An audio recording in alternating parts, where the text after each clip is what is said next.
Over the hill and through the moor, the candle man comes walking up to your door.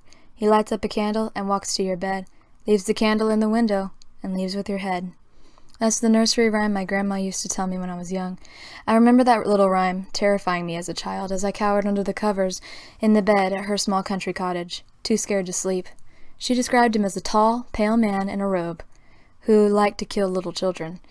And whenever he killed, Grandma would say in a hushed voice, he would leave a ghostly candle in your window. At that she would yell out and make me jump back in fright while she shrieked with laughter.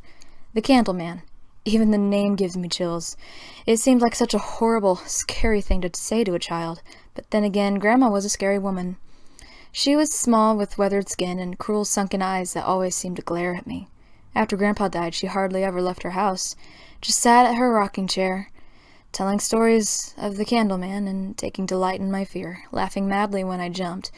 I found her such a disgusting woman.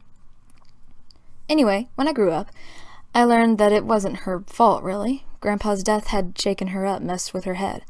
She didn't know what was appropriate anymore. Grandpa was only alive when I was a baby, and I never knew him, but I learned when I was older how much he had meant to Grandma. Without him, she had been broken. She died when I was 13, and I guess I didn't really come to me as much of a shock. She was incredibly old and frail. Now I'm 30, with a husband and little girl. We have a comfortable suburban home, and I couldn't be happier. There's been one thing that's shaken me up recently. It was a silly thing, but it still scared the hell out of me. A nightmare. In the dream, I was in my bedroom, comfy under the covers, when I heard a tune being played on the piano downstairs. I knew it was being played as soon as I heard it. The Candle Man. Goosebumps ran up my arms and neck, and ice filled my stomach. I sprinted down the narrow staircase into the living room where I saw a tall, pale figure in a robe holding a candle, leaving through the open door.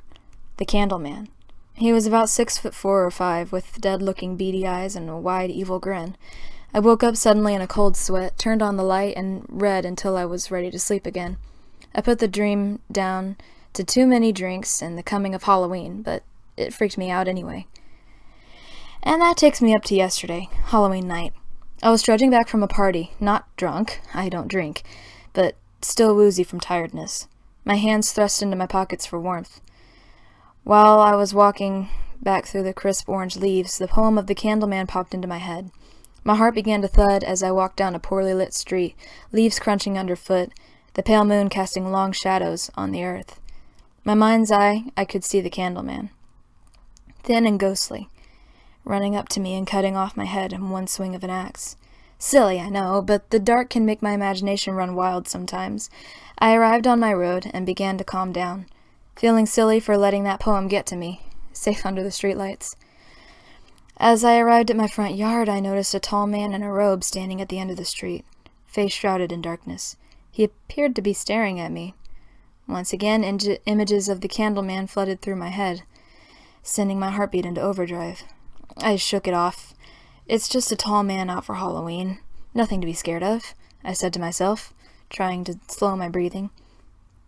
Then I looked up at my house, hearing demonic laughter from the man's direction. An icicle of terror stabbed at my heart as there, in my daughter's window, flickering softly, was a candle.